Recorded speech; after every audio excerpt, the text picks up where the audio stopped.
जय हिंद दोस्तों। स्वागत है आपका इस एसएनई एग्ज़ाम यूट्यूब चैनल पर। और दोस्तों, आप सभी के लिए खुशखबरी है कि ये मॉडर्न हिस्ट्री के कॉम्प्रिहेंसिव पूरी सीरीज़ है। मॉडर्न हिस्ट्री की नहीं बल्कि पूरी एक हिस्ट्री, पॉलिटी, इकोनॉमिक्स और ज्योग्राफी जो जनरल स्टडी वगैरह होती हैं उन सब की एक कॉम्प्रिहेंसिव सीरीज़ है। और इस सीरीज़ में मैं एक सबसे बेस्ट जो चीज़ लाया हूँ वो इस बार का जो पैटर्न वगैरह चेंज हुए हैं कहीं पे एग्ज़ाम में, चाहे आपके वो CDS हो, चाहे वो एफकेट हो, और चाहे वो CGL या CHSL की बात हो। क्योंकि अभी अभी रिसेंटली CGL ने बहुत बड़ा बदलाव किया है, तो मैंने और ये जो सीरीज़ चलेगी ये उस पैटर्न पे चलेगी कि जो एग्ज़ाम अभी फ़िलहाल आ रहे हैं, लाइक कि अभी सबसे पहले आप लोगों का नवंबर में CPO का एग्ज़ाम है, देन उसके बाद दिसंबर में आपका CGL है, और उसके बाद मार्च में या अप्रैल में जाके एफकेट, CDS, NDA ये सब एग्ज़ाम होंगे। तो उस हिसाब से मैं इस पैटर्न को लेके चला हूँ। मेरा मेन जो अभी फ़िलहाल फोकस है वो है CGL और CHSL। लेकिन मैं आपको ये यकीन दिलाता हूँ कि CDS और एफकेट के लिए भी उतनी ही किफ़ायती है, उतनी ही प्रॉफिटेबल है, क्योंकि मैं I have cleared also CDS and AFCAT exam. और मैंने उन दोनों एग्ज़ाम को क्लियर करने के बाद ये चीज़ जानी कि इस एग्ज़ाम के पैटर्न एक्चुअली होते क्या हैं, या CGL या CHSL में हिस्ट्री आती किस तरीके से है, या जनरल स्टडी का वेटेज क्या होता है हमारी उसमें। जब भी हम अगर किसी भी उसकी बात करें, जनरल स्टडी, जनरल अवेयरनेस या कोई भी और जो चीज़ें हैं, अगर हम उनमें किसी भी चीज़ों की बात करें तो सबसे मेन चीज़ें हैं कि हम पे हिस्ट्री आती तो ज़रूर है, लेकिन आती वो इस हिसाब से कि पेपर में जब हम करने जाते हैं तब भैया भूल जाते हैं, तब मालूम ही नहीं होता, हमको कुछ नहीं मालूम उस समय कि होता क्या है हिस्ट्री में। क्योंकि हिस्ट्री तो हमने पढ़ी थी, पढ़ी भी सच्ची थी, दादाजी ने भी पढ़ाई, पापा ने भी पढ़ाई, सब ने पढ़ाई, फिर भी नहीं हम समझ पाए हिस्ट्री को। तो एक्चुअली इसमें ऐसा है क्या, तो मैंने बड़ा ही इस पे गहरा से बोल सकते हैं आप, उस पर अध्ययन किया या चीज़ों को समझा, और तब जाके एक कॉम्प्रिहेंसिव सीरीज है ये। बिल्कुल 5 या 6 इसके पार्ट होंगे, और उस पार्ट में मैं आपको एक चीज़ का यकीन दिलाता हूँ, आपको अभी कुछ नहीं आता ना तो कोई दिक्कत नहीं है। लेकिन फिर इस सीरीज़ को करने के बाद मैं आपको ये कह सकता हूँ, आप कोई भी हिस्ट्री का सवाल उठाइए, कोई भी क्वेश्चन उठाइए, क्योंकि हिस्ट्री को आना और उसका पेपर से लिंक होना, इन दोनों चीज़ों में बहुत बड़ा डिफरेंस होता है। क्योंकि हम हिस्ट्री पढ़ते तो हैं, लेकिन हम वो पोर्शन ज़्यादा पढ़ते हैं जिसका कोई रिलेवेंट होता ही नहीं, इररिलेवेंट चीज़ें पढ़ते हैं। दोस्तों, इस सीरीज़ को शुरू करने से पहले मैं आपसे एक रिक्वेस्ट ज़रूर करूँगा कि आप लोग कॉपी पेन ज़रूर लीजिएगा, क्योंकि कॉपी पेन के साथ ही आप लोगों का स्टार्टिंग करेंगे हम। क्योंकि इसमें मैं बहुत सी चीज़ें ऐसी हैं जो केवल बोल के बताने वाला हूँ, और आपको शायद वो नोट्स करने के बाद खुद एहसास होगा कि हाँ, ये चीज़ें वो थी जो आपको किसी ने नहीं बताई अभी तक। मैं ये नहीं कहता ये चैनल बेस्ट है या कुछ है, या आपको इस चैनल से पढ़ना जरूरी, लेकिन आप अगर हिस्ट्री की ये 6 क्लासेस कर लोगे तो मैं मॉडर्न हिस्ट्री में ये गारंटी दे सकता हूँ कि आप लोग किसी भी तरीके से किसी भी एग्ज़ाम में कभी भी डिफीट नहीं होगे हिस्ट्री के क्वेश्चन। तो चलिए लेट्स प्ले, और शुरू करते हैं बिल्कुल केबीसी की तरह, कि इस बार देखते हैं क्या आने वाला है। तो सबसे पहले मैंने एक टॉपिक उठाया, मैं इन्हें 5 या 6 पार्ट में ऐसे डिवाइड करता हूँ कि पहले हो गया अराइवल ऑफ यूरोपियन ट्रेडर्स, उसके बाद हम बैटल्स करेंगे जो एंग्लो जितने भी वॉर हुए हैं कि उस वॉर में किसका रिलेशन क्या था, और बिल्कुल टाइम पीरियड के हिसाब से करेंगे मॉडर्न हिस्ट्री में। इसमें ऐसा कुछ नहीं है कि हम पहले एंग्लो फ्रेंच पढ़ा दूंगा मैं आपको, या पहले मैंने पढ़ा दिया एंग्लो मैसूर। बिल्कुल एक जो सीरीज वाइज होता है उस हिसाब से हम लोग चलेंगे। और डेफिनेटली मैं बता रहा हूँ, बस आप ये 6 सीरीज कर लीजिएगा, 6 पार्ट कर लीजिएगा, उसके बाद आपको कुछ करने की जरूरत नहीं, आपको कुछ भी नहीं करना। और स्टार्ट करते हैं दोस्तों। सबसे पहले शुरू किया मैंने इसमें कुछ पिक्चर्स वगैरह ऐड की हैं। वो इसलिए की हैं क्योंकि मुझे लगता है कि शायद जो हमारा दिमाग है वो पिक्चर्स पर ज़्यादा काम करता है। Focus, we are mostly focus on the pictures. तो इस हिसाब से ये चीज़ें रहेंगी कि अगर आप देख सकते हो, मैंने इसलिए करा ताकि आपको ध्यान रहे कि स्टार्टिंग होती कहाँ से है। सबसे पहले तो बच्चे यही भूल जाते हैं कि स्टार्टिंग होती कहाँ से। अगर पूछते हैं कि यूरोपियंस क्या आते हैं, तो कोई बताता है बैटल ऑफ प्लासी था, कोई बताता है बैटल ऑफ बक्सर था। ये सब चीज़ें इनकी बात होती हैं, तो वहाँ तक अभी हमें जाना ही नहीं है। लेकिन अब हम शुरुआत करते हैं अराइवल ऑफ यूरोपियन ट्रेडर्स से। तो ये ऐसी एक मैंने इमेज दी है। तो सबसे पहले इसके कारण क्या थे वो जानते हैं। ये है एडवेंचर ऑफ यूरोप। इसमें सबसे पहले देखते हैं हम कारण क्या थे, उसकी रीज़न क्या थी, ये आई क्यों। तो देखिए, ये 1400 के अराउंड के आसपास की बात है, जब रोमन एम्पायर का ट्रेड भारत में हुआ करता था। अगर आप एंशियंट हिस्ट्री की बात करो तो मेसोपोटामिया और चाइना और श्रीलंका, बाकी हमने बहुत जगह, इंडोनेशिया, सब जगह रिलेशन इस्टेब्लिश किए हैं, और हमारे ट्रेड रिलेशन हर जगह रहे हैं। लेकिन यूरोप से हमारा कट था बिल्कुल, क्योंकि हमें यूरोप के लिए सीधा सेंट्रल एशिया से निकल के जाना पड़ता था। और उस समय अगर हम सेंट्रल एशिया से निकल के जाएँ तो बीच में सेंट्रल एशिया की इतनी कंट्रीज़ थी कि हमारा ट्रेड वहीं तक था। और तब तक चीज़ें इतनी इन्वेड भी नहीं हुई थी कि लोगों को पता भी नहीं था कि उसके आगे भी कुछ है। तो ये सब मेन कुछ रीजंस थे जो मैं आपको शॉर्ट में बता रहा हूँ कि ऐसे चीज़ें थी। अब शुरुआत करते हैं रोमन एम्पायर, जो उस टाइम का सबसे बड़ा एम्पायर था अपने टाइम में। एक उसके साथ भारत का ट्रेड था, और जिस ट्रेड में भारत ने एक चीज़ें देखी कि ये जो रोमन के साथ जब हम ट्रेड करते थे ना, तो इनके साथ जो हमारे रिलेशन होते थे वो हम अपने एक ट्रेड रिलेशन से ऊपर के रिलेशन रखते थे। मतलब ऐसा नहीं था कि केवल व्यापारिक रिलेशन थे हमारे, कई बार उसमें क्या था, चीज़ें मैट्रिमोनियल अलाइंसेस भी होते थे, और भी बहुत सी चीज़ें थी। तो इसमें ऐसा नहीं था कि सिर्फ आदमी अपना फ़ायदा देखता था। तो लोगों को ये था कि जब भी हम किसी के साथ ट्रेड करते हैं या जब भी हम कोई चीज़ करते हैं, तो इस ट्रेड से हमें केवल ये बेनिफिट नहीं देखना कि हमारा कितना लाभ हो रहा है, बल्कि हमें ये चीज़ भी देखनी है कि दोनों साइड से कितना और बेनिफिट लोगों को मिल पा रहा है। लेकिन जब in 1943 when the Ottoman Turks put end eastern Roman empire, मतलब नहीं समझ आया, हाँ मैं समझ गया कि नहीं समझ में आया, तो अब सुन। ओटोमन तुर्क्स ने क्या करा कि रोमन एम्पायर को ख़त्म कर दिया। ओटोमन तुर्क थे, ये थे सेंट्रल एशिया के ही बड़े ही गद्दावर लोग थे भाई साहब। ये मानो कि ये जब थे उस समय कोई नहीं था। जब इन्होंने अपनी शुरू करी उस समय इन्होंने पेला, सबको पेला और दबा के पेला। ये वर्ल्ड हिस्ट्री में मैं बिल्कुल ले जाऊंगा, सिर्फ एक छोटा सा याद रख लो कि कौन थे और क्यों आए ये। तो उस समय ना, जब इन्होंने ओटोमन ट्रूप्स ने ईस्टर्न रोमन एम्पायर को लगभग ख़त्म कर दिया, मैं ये नहीं कहूँगा पूरी तरह ख़त्म हुआ, तो उसके बाद एक यूरोप में एक क्रांति आई, जिसे रेनेसां कह सकते हैं कि क्रांति। और उस क्रांति ने लोगों के आइडिया और विचारधारा को बिल्कुल चेंज कर दिया। तब लोगों ने सोचा कि हम कहीं जा सकते हैं, कुछ कर सकते हैं। और ये ना 1453 से, मैं ये नहीं कहूँगा कि 1498 में वास्को डी गामा के आने के तुरंत बाद ही आप लोगों ने उन्होंने डायरेक्ट ही एक साल के अंदर अंदर अपना एक सी रूट फाइंड कर दिया, ऐसा कुछ नहीं था। वो धीरे धीरे, और वास्को डी गामा से पहले भी बहुत लोग थे जो, देखो मैं आपको एक मैप के थ्रू समझाता हूँ। मैंने मैप इसीलिए रखे हैं कि इसमें हम चीज़ों को समझ सकें। तो ये देखिए, ये इस तरीके से उस समय का आपका ये मैप है, वर्ल्ड मैप है। अगर आप 1400 में देखो, इसमें ओटोमन एम्पायर भी हैं और इसमें कैलिफट भी हैं, सब चीज़ें इसमें। तो इसमें जब हम यहाँ से पहुँचते हैं, यहाँ से पहुँचने के बाद आप एक चीज़ देखिए कि जो ये फ़िलहाल का वर्ल्ड मैप, और इस वर्ल्ड मैप को मैं जूम करके आपको एक चीज़ दिखाना ज़रूर चाहता हूँ कि इस वर्ल्ड मैप में ये पुर्तगाल, ये पुर्तगाल है, पोर्तुगीज़। अब ये पुर्तगीज़, अब ये भाई साहब ये ठहरे, इन्होंने सोचा कि अब हम इधर को तो जा नहीं सकते क्योंकि इधर तो राज ही दूसरों का है, और अब हमें कहीं तो ट्रेड करना होगा ना, क्योंकि इधर तो ये इन्हें ये वाला सी रूट नहीं मालूम था उस टाइम पे। उस टाइम यूएस, कनाडा, इनसे कोई सी रूट नहीं हुआ करता था। तो इन्हें नहीं पता था कि भाई चीज़ें कहाँ हैं। इन्हें बस ये पता था कि यहाँ से ऐसे जाते हैं, और आप केवल आपके पास एक ही वे है, कोई सी रूट नहीं है, कोई भी सी रूट नहीं है कि आप आगे चलकर। और उस समय ये इंडिया भी नहीं बोला जाता था, इसके वेरियस नाम थे, कोई भरत बोलता था, कोई भारत था, तो मतलब इस तरीके से था। ये भूमि बोली जाती थी और इस तरीके से चीज़ों को लोग जानते थे, तो नहीं पता था मतलब। तो इनमें से एक बहुत ही महान कहूँगा मैं, और गद्दार कहूँगा, जो चाचा निकले वो निकले हमारे पोर्तुगीज़। उन्होंने सबसे पहले क्या करा, उन्होंने सी रूट फाइंड करा, क्योंकि उनको था कि अगर हम इधर से जाते हैं, पहली बात तो टोल है, और दूसरा था कि लूटपाट बहुत थी। लूटपाट इतनी थी कि आप समझ ही नहीं सकते। मतलब आप जा रहे हो तो ये भी नहीं पता कि आप अगर इधर से निकले हो, ट्रेवल कर रहे हो, तो यहाँ तक पहुँचोगे या नहीं पहुँचोगे, या बीच में ही राम नाम हो जाएगा। तो इस तरीके से चीज़ें हुई। और जब ये चीज़ें हुई तो पोर्तुगीज़ को समझ में आ गया कि हम इधर से ट्रेड नहीं कर सकते, हमें कोई नया रास्ता ढूंढना पड़ेगा। इसे पता भी नहीं था। ये जो वास्को डी गामा कह दो आप या पोर्तुगीज़ कह दो, ये सीधे ही पहुँचे, इन्होंने सोचा हम कुछ रूट ढूंढते हैं इंडिया जाने का। और ये सबसे पहले ये बंदा भाई साहब वास्को डी गामा, सबसे पहले इसने शुरुआत करी कि यहाँ से यहाँ पहुँचा, यहाँ पहुँचा।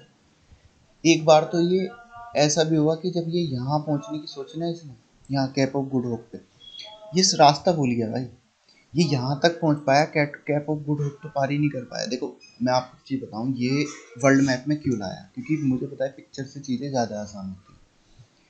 और ये आपका साउथ अफ्रीका है, बस आप कुछ याद मत रखो, ये चीज़ याद रखो कि this is called south Africa. ये साउथ अफ्रीका, और साउथ अफ्रीका के जो सबसे निचला स्तर है, जिसे सदर्न पार्ट आप कह सकते हो, उसका नाम है केप ऑफ गुड होप, जो इंडिया से भी इतना ही रिलेट करता था और पोर्तुगीज से भी इतना ही रिलेट करता था। लेकिन रिलेशन में दिक्कत ये हुई कि जब आपने स्टार्ट किया तो स्टार्ट तो कर दिया, अब ये पता नहीं कि उसका एंड कहाँ होगा।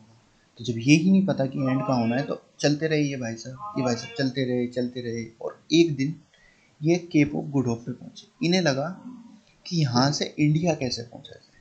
तो आपको एक चीज़ मैं आपके लिए बता दूं कि इंडिया का साउथ अफ्रीका से उस समय पे, आप साउथ अफ्रीका कह सकते हो या अफ्रीका कॉन्टिनेंट कह सकते हो, उस समय ट्रेड रिलेशन थे भारत के। भारत के ट्रेड रिलेशन इधर भी थे, भारत के ट्रेड रिलेशन इधर भी थे, भारत के ट्रेड रिलेशन इधर भी थे। लेकिन अब ये थोड़ी पता है मुझे, अगर मान लो कि सामने घर है तो पीछे कितने घर हैं, ये तो किसी को भी नहीं पता। तो उस हिसाब से भारत को नहीं पता था कि भाई इधर भी कोई पुर्तगीज हैं, पुर्तगाली हैं, कुछ भी है, क्योंकि अभी मुझे नहीं पता कि इस धरती के पीछे कितनी धरतियां और हैं, नहीं पता, या इस ब्रह्मांड के आगे कितने ब्रह्मांड और हैं, अभी मुझे इसकी नॉलेज नहीं है। तो ये आप समझ रहे हो मैं किस एग्जाम्पल में और किस वे में बता रहा हूँ चीज़ों को। अब हम चलते हैं आगे। ये हुआ कारण कि ये बंदा केप ऑफ गुड होप पहुंचा, और भाई इतना शातिर लड़का, इसने दो, या मैं कह सकता हूँ दो या तीन, जो मुझे डेटा मिला है उस डेटा के हिसाब से इसमें दो या तीन इंडियंस थे, क्योंकि इसे पता था ये लोग थे। मैं देखो ये रेसिज्म बिल्कुल नहीं फैला रहा, लेकिन हाँ ये सच है कि ये लोग वाइट्स थे और ये इंडियन को ब्लैक्स ही मानते थे उस टाइम पे। और साउथ अफ्रीका के पे जो ट्रेड था वो था हमारे इंडिया के सदर्न पार्ट का। सदर्न पार्ट बोले तो केरला, तमिलनाडु, इन सब चीज़ों का, और उस टाइम का कर्नाटका। तो यहाँ पे गर्मी की वजह से उस समय लोगों का, या अगर आप ऊपर की बात करोगे तो हमारा, अगर हम यहाँ तक पहुँचे ना, यहाँ तक, तो ये जो लोग रहते हैं इनका रंग कुछ फेयर होता है, और ये जो लोग रहते हैं इनका रंग कुछ हद तक डल होता है। वो भी इसलिए क्योंकि यहाँ पे गर्मी ज़्यादा होती है। तो ये जब यहाँ पर पहुँचे तो इस बंदे ने देखा कि ये तो इंडियंस लग रहे हैं मुझे, इसने इन्हें बंदी बना लिया, किडनैप कर लिया भाई साहब। और किडनैप करने के बाद इसने सबसे पहला काम क्या करा कि इसने कहा मुझे इंडिया ले चलो। इसने पहले सोचा यही इंडिया है, क्योंकि साउथ अफ्रीका में ये चीज़ें थी कि वहाँ बहुत सारे मिले, लेकिन बाद में इसने जाना कि ये तो इंडिया नहीं है, ये कोई और एक अलग जगह है। उस टाइम पे ये साउथ अफ्रीका भी नहीं था। मैं आपको ऐसे ही कह दूँ कि ये साउथ अफ्रीका था, उस टाइम उसको पता था, कुछ नहीं पता था किसी को। बस जैसे आप रास्ते में जा रहे हो, आपने कुछ ढूंढा, पत्थर की कुछ भी कांटा कुछ भी मिल गया, आपने उस समय नहीं पता ना कि ये क्या है। बाद में आप उसे नाम दे दो, कुछ भी दे दो, उसकी डिस्कवरी हो जाए वगैरह वगैरह, ऐसे कील पत्थर कांटे पता नहीं कितने बने, पिक्चरें भी बनती हैं, खैर वो सब छोड़ो। ये लोग यहाँ से गए और सीधे पहुँचे इंडिया। इंडिया पहुँचने के बाद सबसे पहले जो चीज़ आती है, देखो मैं एक मैप और रखा, पुर्तगाल ये पोर्तुगीज़ हैं, ये कैपो गुड होप है। यहाँ से निकल के ये लोग इंडिया पहुँचे, और इंडिया में सबसे पहले कहाँ पहुँचे ये याद रखना बहुत ज़रूरी है, क्योंकि अब तक कहानी थी, लेकिन असली मटेरियल की बात है कि जब पेपर में आता है वहाँ ये नहीं पूछते, लेकिन ये क्वेश्चन जरूर हो जाता है कि केप ऑफ गुड होप पहुँचने वाला पहला यूरोपियन ट्रेडर जो भारत में आया था वो कौन था। तो उस समय में नहीं पता होता। तो उसका आंसर है जो तुम्हारे थे ये पोर्तुगीज चाचा, जिनका नाम था वास्को डी गामा। ठीक है ना। अब चलो आगे चलते हैं। तो यहाँ से अब शुरुआत होती है, ये कुछ लगभग 5 या 4 स्लाइड है जिसमें मैंने थ्योरी लिखी है, और थ्योरी इसलिए लिखनी पड़ी क्योंकि ये चीज़ ज़रूरी है, और आपको याद करने की कोई ज़रूरत नहीं है ईयर्स, क्योंकि ईयर्स याद करने का सबसे बेहतरीन तरीका बताने वाला हूँ आज। केवल आप मुझे 10 मिनट और दीजिए, सब कुछ पता चल जाएगा कि इसमें होना क्या है और कहानी क्या क्या है। शुरुआत करते हैं पोर्तुगीज। सबसे पहले तो हमें यही नहीं पता होता कि अगर हम पूछें कि इनकी क्रोनोलॉजी क्या है, क्योंकि क्रोनोलॉजी के हिसाब से ही हम चीज़ें पता होंगी। तो मैं इस हिसाब से लेके चला हूँ कि मैंने एक एक जो मैंने इसमें डेटा बनाया है ना, वो इस तरीके से बनाया है कि कब अगर लड़ाई भी हुई है या कोई आया है, तो उसके अराइवल और लड़ाई में अगर कोई डिफरेंस है किसी और बंदे की, तो उसके लिए भी मैं अलग से आपको ईयर डिफाइन करूँ। तो सबसे पहले आपको हिंट में सिर्फ एक चीज़ याद रखनी होगी, 1500 याद रखना बहुत आसान है, और उसमें पुर्तगीज आए। -2 + 2 वो बात का काम है, अभी कुछ नहीं करना आपको, सिर्फ और सिर्फ ध्यान रखो कि वास्को डी गामा चाचा थे हमारे। चाचा आए, चाचा को पैसा चाहिए था, चाचा के पास पैसा था नहीं, तो चाचा पैसा ढूंढने लगे, और चाचा पहुंचे सीधे साउथ अफ्रीका। वहाँ से 2 बंदों को कैद बनाया, या 3 बंदों को कैदी बनाया, और उसके बाद वहाँ से पहुंचे वो इंडिया। और इंडिया में जब वो पहुंचे कैलिकट, तो वहाँ के लोग बड़े अचंभित थे कि पता नहीं ये नया बंदा कौन आ गया। आज के टाइम में एलियन आ जाए तो हम भी यही सोचेंगे। तो जैसे एलियन आएगा तो कुछ हैं सरकार के लोग जो उन्हें पकड़ेंगे और सीधा गवर्नमेंट के हाथों पहुँचाएंगे। तो वही काम जेमोरिन के जो वो थे गार्ड्स बोल सकते हैं, या जब उन्हें पता लगी, जिनके सिपाही थे, तो उन्होंने वास्को डी गामा को लिया और सीधा पहुंचा दिया जैमोरिन के पास। जब ये जैमोरिन के पास पहुंचे, जैमोरिन कहाँ का राजा था? हिंदू रूलर था कैलिकट। कैलिकट मतलब केरला, करेला। ये मत कैलिकट को कलकत्ता मत समझना। सबसे पहले ये पहुंचे यहाँ पर, कलकत्ता है यहाँ पर, यहाँ नहीं पहुंचे, सबसे पहले ये पहुंचे यहाँ पर। इस एरिए को याद रखो, जहाँ से आपके साउथ वेस्ट मानसून आते हैं। सारी चीज़, सब चीज़ करेंगे, कोई दिक्कत नहीं है, ज्योग्राफी भी करेंगे। ये केवल मैंने एक आपको आइडिया दिया है कि इस तरीके से चीज़ें होती हैं, और ज्योग्राफी में बहुत ही मजा आने वाला है। और पॉलिटी में मैं कह रहा हूँ आपको कुछ भी पढ़ने की जरूरत नहीं है, अगर आप बस एक बार इन क्लासेस को रिवाइज अच्छे से कर लेना। रिवीजन के लिए मैं आपको ये नहीं कह सकता कि आपको रिवाइज की जरूरत नहीं, maximum revision, minimum effort, paper पक्का क्लियर हो 100% दोस्तों। जब मैंने ये क्लियर किया एग्जाम में, उसके बाद ही आप लोगों को ये चीज़ें बता रहा हूँ। तो जब ये सबसे पहले ये आए, तो जाहिर सी बात है कि पहले पोर्तुगीज थे। तो ये भारत पहुंचे 1498, 1500 मानो, उसमें से -2 याद रखना। वैसे भी ये बताने वाली चीज़ नहीं है, क्योंकि जो भी बच्चा तैयारी कर रहा है उसे ये तो पता ही है कि वास्को डी गामा चाचा सबसे पहले आए, और उन्होंने भारत की खोज नहीं करी, ये बात याद रखना। उन्होंने केवल भारत के सी रूट की खोज करी थी। यार खुद सोचो, इससे पहले यहाँ महाभारत भी हुई है, यहाँ पर आपका एंशिएंट टाइम चंद्रगुप्त भी है जो सीलोन जाता था, सब सब सब काम हुए हैं। सीलोन मतलब श्रीलंका। तो वो भारत की खोज कैसे कर देगा? मैं कहीं भी मैंने बहुत जगह पढ़ा कि वास्को डी गामा ने भारत की खोज करी, मैंने सुना भी। ऐसे ही हमारे और चाचा हैं जो बोल देते हैं कि भैया वास्को डी गामा ने तो भारत की खोज करी। भारत की खोज नहीं करी, केवल भारत में जाने के लिए सी रोड की खोज करी, क्योंकि उसके ऊपर उसके ताऊ बैठे थे। ऊपर से बाबूजी जा नहीं सकते थे, नीचे से जाने के लिए मरता क्या ना करता, पैसे थे नहीं उस टाइम। तो ये बाबूजी पहुंचे, और इन्होंने जाते ही सबसे पहले जैमोरिन से, तो उस समय मैंने आपको एक एक वर्ड याद रखना है इस चीज़ का। मैंने आपको एक चीज़ बताई है कि जब भी कभी ट्रेड होता था, तो उस ट्रेड में सबसे बेस्ट जो चीज़ होती थी वो ये थी कि आपको उस ट्रेड में केवल और केवल ट्रेड नहीं करना, आपको एक दूसरे का म्यूचुअल बेनिफिट देखना था। ये तो ऐसे थे नहीं, ये ठहरे पुर्तगीज। इन्हें तो सिर्फ और सिर्फ अपना, पहले भाई अपना करेंगे हम, दूसरे का तो पता नहीं। ये निकले उनमें से, और इन्होंने जो भाई साहब, मैं कह रहा हूँ कि शकुनी का आप सबको पता है, मामा शकुनी तो क्या थे, जो हमारे वास्को डी गामा निकले। ये कह सकते हो आप कि ये जो इनका दिमाग था ना, इनके दिमाग ने ही सच पूछो तो जो रीढ़ की हड्डी इन्होंने जमा करी, उसी के बल पर था कि यूरोप चल पाया।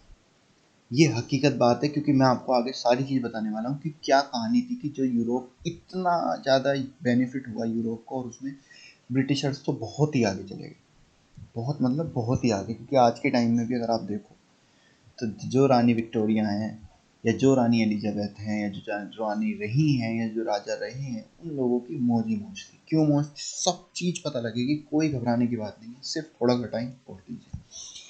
1501 में क्या होता है, मैं आपको एक चीज़ बताना चाहता हूँ। जैमोरिन जो था, अब ये तो था नहीं कि वास्को डी गामा आया तो उसी के साथ ट्रेड करेगा, क्योंकि वास्को डी गामा का ट्रेड अपनी जगह है, लेकिन उससे पहले भी तो वो किसी से ट्रेड करता होगा। तो मैं आपको एक चीज़ बता दूं कि जब मैं आपको ये बता रहा था कि ये इंडिया है, एक सेकंड रुको, इसे पहले इरेज कर लो। ये जो इंडिया है हमारा, इसे थोड़ा सा मैं जूम इन कर देता हूँ, थोड़ा सा नहीं, ज़्यादा हो गया। इंडिया का पहले जो रिलेशन था वो यहाँ पर था, जो यहाँ पर था। ये रिलेशन इस्टेब्लिश थे भारत के, या ये रिलेशन इस्टेब्लिश थे, ये रिलेशन इस्टेब्लिश थे। अब ये रिलेशन इस्टेब्लिश होने के बाद जो ट्रेड रिलेशन थे, वो जो चीज़ें थी, वो सब हुई, कोई दिक्कत नहीं थी। लेकिन उसमें कहानी क्या हुई कि जब वो ट्रेड थे, तो अब भाई कोई दूसरा आपकी दुकान पे आके बैठेगा तो आपको जोर पड़ेगा। तो वही हुआ सेंट्रल एशिया के साथ। जब सेंट्रल एशिया वाले आए, और इन्हें इन्हें इन्हें सबसे पहले तो पता लगा कि भाई अब जैमोरिन से हमारा खाता नहीं बनने वाला, क्योंकि जैमोरिन जो पहुंच गया, उसने शुरू में क्या करा, वास्को डी गामा से कहा कि मैं आपके साथ ट्रेड करूँ। स्टार्टिंग यहीं से हुई थी कि मैं आपके साथ ट्रेड करूँ। अब वास्को डी गामा ने क्या करा कि ठीक है साहब, आपको ट्रेड करना है, आप कीजिए ट्रेड, लेकिन हम ट्रेड में बेनिफिट अपना ये रखेंगे और ये रखेंगे। उस समय जैमोरिन को समझ में नहीं आया कि ये बंदा आखिर क्या कह रहा है, क्योंकि कोई नई चीज़ आ जाए, स्मार्टफोन दे दो भैया उसके हाथ में, जो कीपैड चलाता हो, तो वो तो यही समझेगा पता नहीं क्या। और उस समय अगर आप उससे मांगोगे 10 के 20 रुपए, तो वो भी दे देगा। क्यों? क्योंकि ये तो नई चीज़ है कुछ। और जैमोरिन को सपने जो दिखाए गए थे वास्को डी गामा द्वारा, वो इतने बड़े दिखा दिए गए थे, उस सम्राट, मैं कह रहा हूँ उस समय ना, देखो, एक तो ना हमारी हिस्ट्री बहुत ही कॉम्प्लिकेटेड तरीके से चीज़ें हुई। कॉम्प्लिकेटेड इसलिए हुई है कि यहाँ के जो लोग हैं, इंडिया के जो लोग हैं, उन्हें ऊपर वालों से कोई मतलब नहीं है। नीचे के जो सदन के लोग हैं, उन्हें नॉर्दर्न वालों से कोई ऐसा मतलब खास नहीं है। यहाँ के लोग समझते थे हमारा एक अलग राज्य है, क्योंकि पहले तो लोग राज्य में बटे होते थे। पहले दिल्ली सल्तनत थी, तो दिल्ली सल्तनत के सोचते थे हमारी तो यही एक कंट्री हो गई, जैसे आज हम इंडिया को सोचते हैं। तो ये सब चीज़ें थी, और उस हिसाब से इन्हें नहीं मतलब था कि भैया ऊपर क्या हो रहा है, क्या कहानी है। हम नीचे मजे में हैं, हमारे पास सी रूट है और हम ट्रेड करते हैं, और हम इस हिसाब से चीज़ें बिल्कुल ही आसान बनाएंगे अपने लिए, अपने लोगों की समृद्धि के लिए। अपने लोग मतलब जो नीचे की साइड के लोग थे, इन्हें उसी से मतलब था, क्योंकि उस समय देखो टेक्नोलॉजी अब आई है, उस समय थोड़ी थी कि वो उसको डिगामा करते, गूगल मैप करते और सीधे पहुंच जाते कि जी हमको तो दिल्ली जाना है, तो दिल्ली केरल से निकलो और ऐसे ऐसे आपको लगेंगे 28 घंटे और आप पहुंच जाओगे। ऐसे थोड़ी था, चीज़ें धीरे धीरे हुई हैं। तो अब आपको 1501 में क्या हुआ, जब 2-3 साल हो गए, 2 साल जब इन्होंने ट्रेड रूट करने की सोची, तो अब जो अरब के साथ जो आपका ट्रेड रूट था, वो तो भाई जाहिर सी बात है कि मेरे पास 100 ही रुपये हैं, ये मेरे पास 100 सामान है। तो भाई मैं जब अब मैं 100 सामान में से 80 वहाँ दे रहा हूँ, 20 अपने पास रख रहा हूँ, लेकिन अब अगर मान लो मैं किसी दूसरे बंदे को दूंगा, तो जाहिर सी बात है चीज़ें कम होंगी। और जब चीज़ें कम होंगी, तो जिस बंदे के पास पहले 80 जा रहे थे, 80 यूनिट जा रही थी, या 80 रुपये का सामान जा रहा था, अब उस बंदे के पास कम सामान जा रहा है, तो मान के लोगों की जरूरत पड़ी, तो इन पे प्रेशर बना। अब प्रेशर बना और तो इनका खुद का पर्सनल प्रॉफिट भी कम हुआ। तो इन्होंने ज़ेमुरिन से जाके कहा कि ऐसा क्या है कि आप वास्को डी गामा के साथ कर रहे हो, हमारे साथ नहीं कर रहे।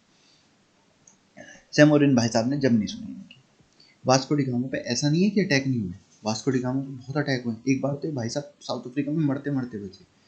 कोचीन आए भारत में, उस समय भी इनके पास अटैक, उनके खाने में जहर मिला दिया, पर पता नहीं भैया ये कौन सी नागमणि लेकर पैदा हुआ था कि इस बंदे का तो कोई तोड़ ही नहीं था, जो ये Vasco D gamma.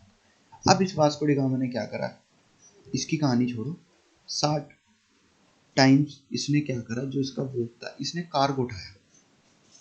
Cargo basically एक, मैं कह सकता हूँ आपको, एक मटेरियल है कार्गो, जिसको इसने अपने यहाँ जाके 60 टाइम मतलब ये ऐसा नहीं है कि 60 टाइम्स कुछ है, कि बस जैसे 1 रुपए की चीज़ उठाई वो 60 रुपए में बेच दी। अब इस बाबू जी को 59 रुपए का प्रॉफिट हो गया। अब जिसको कहना एक रोटी ना मिलती हो, उसको कहना रोटी मिल जाए मक्खन के साथ और सब्जी के साथ, और सब्जी में भी फिर डिलीशियस हो, कहना जो कबाब हो और ये सब चीज़ें हों, पनीर हो, तो उसकी तो जीभ लपलपाएगी ना, सीधी सी बात है। अब इन बाबूजी के मन में उठा लालच कि इंडिया ऐसी चीज़ है और वहाँ के लोग तो पढ़े लिखे हैं ही नहीं इसके हिसाब से, क्योंकि पढ़ाई लिखाई क्या होती है जिसमें तुम अपना फ़ायदा देख सको।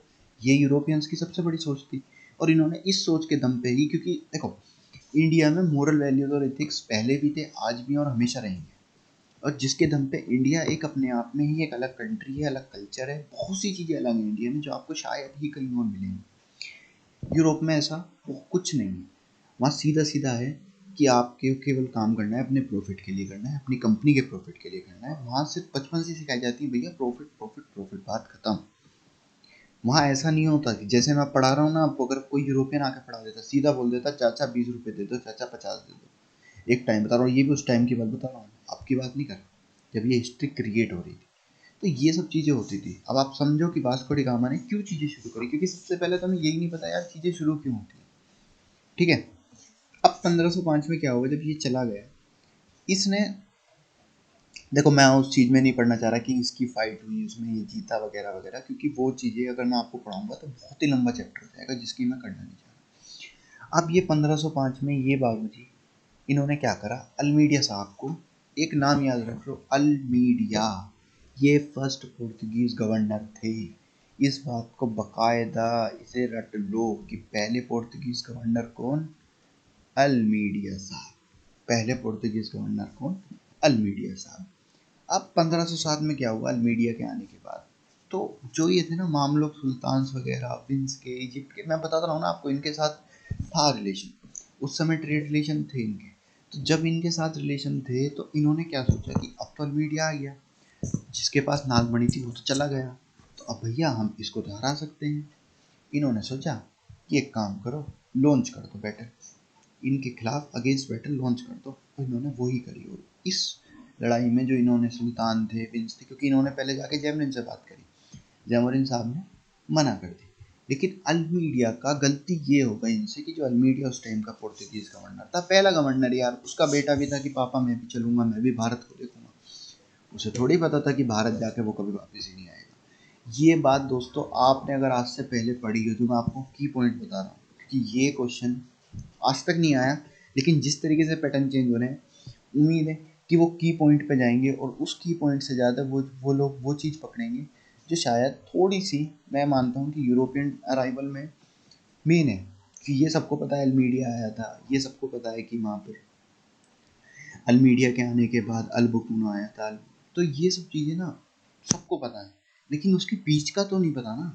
और क्वेश्चन वहीं से आते हैं। हम लोग क्या करते हैं, हम कहीं भी हिस्ट्री पढ़ेंगे, सबसे पहले बता देगा कि ये हुआ। भाई तूने बता दिया, लेकिन मेन तो बता दे कि बीच में क्या हुआ, क्योंकि अब तो ये एनसीईआरटी उठाते हैं और एनसीईआरटी भाई साहब पढ़ने की जरूरत ही नहीं है अगर मैं आपको पढ़ा रहा हूँ।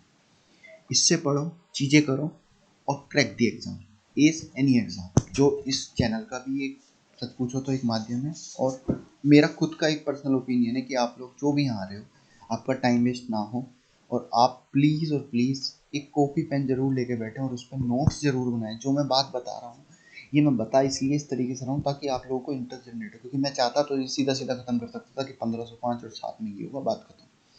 ऐसा सब कर रहे हैं। अगर मुझे भी ऐसे ही करना है तो फिर मैं करूँगा ही, ठीक है ना। तो शुरुआत करते हैं। अब जब अलमीडिया साहब आए, समझ गए ना, तो इन्होंने स्ट्रेटेजी बनाई कि भैया कमज़ोर है।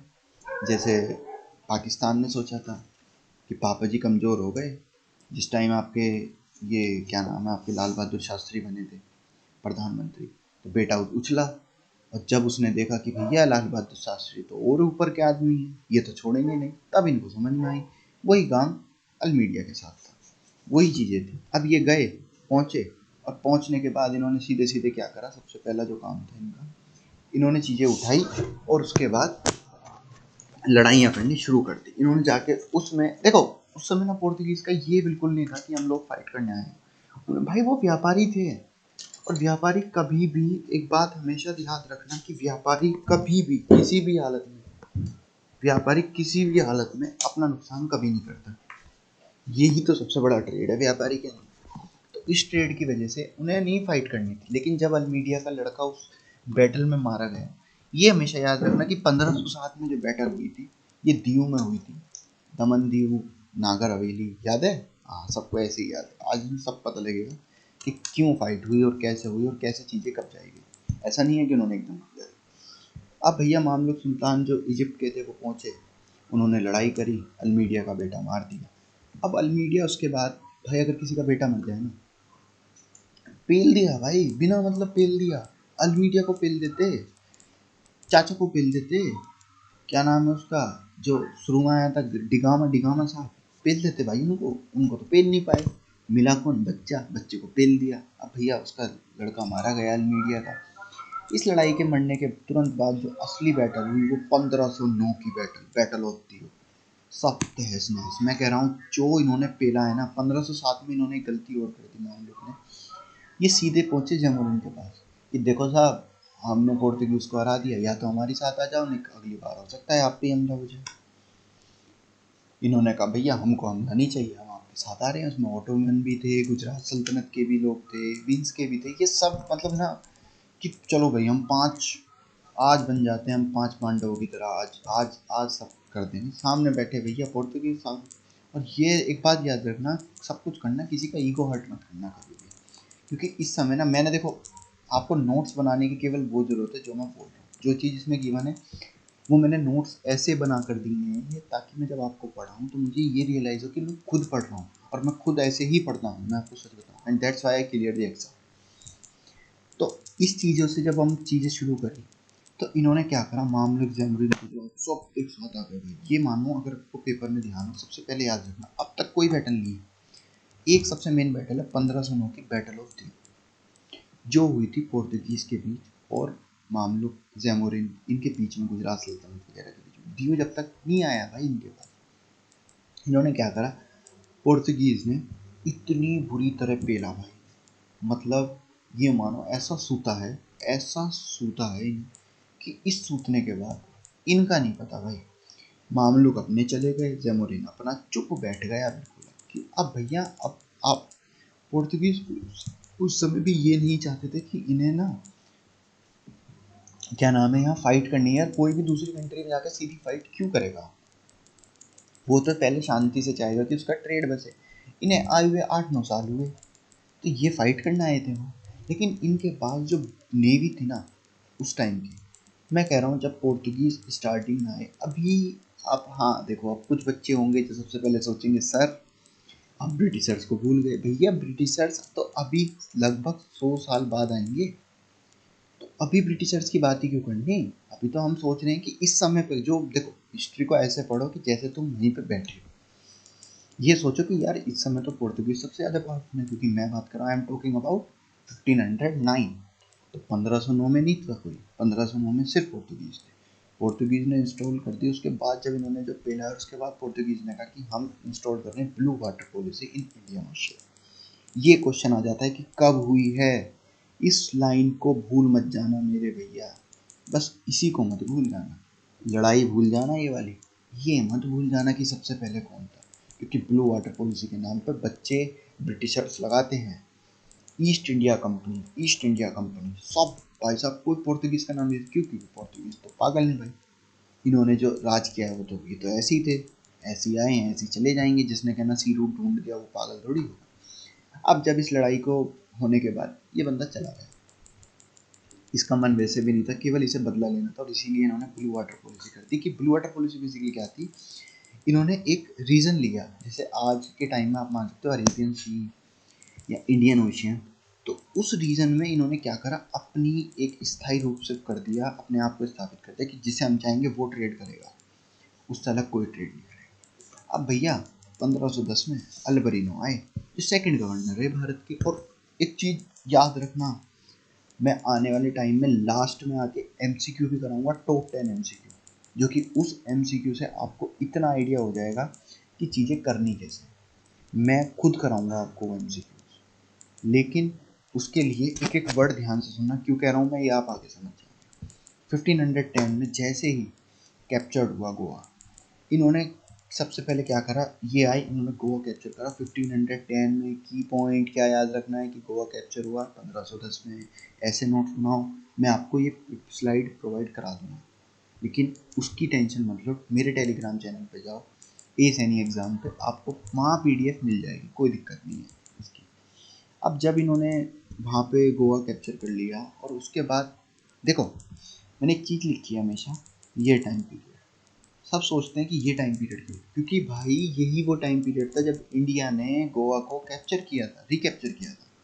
उससे पहले पोर्तुगीज के पास था, क्योंकि हमें आज़ादी 47 में मिली थी, गोवा को नहीं मिली थी। And that time Goa was not the part of India, ये भी याद रखना। तो इन चीज़ों को सोच के चलो तुम।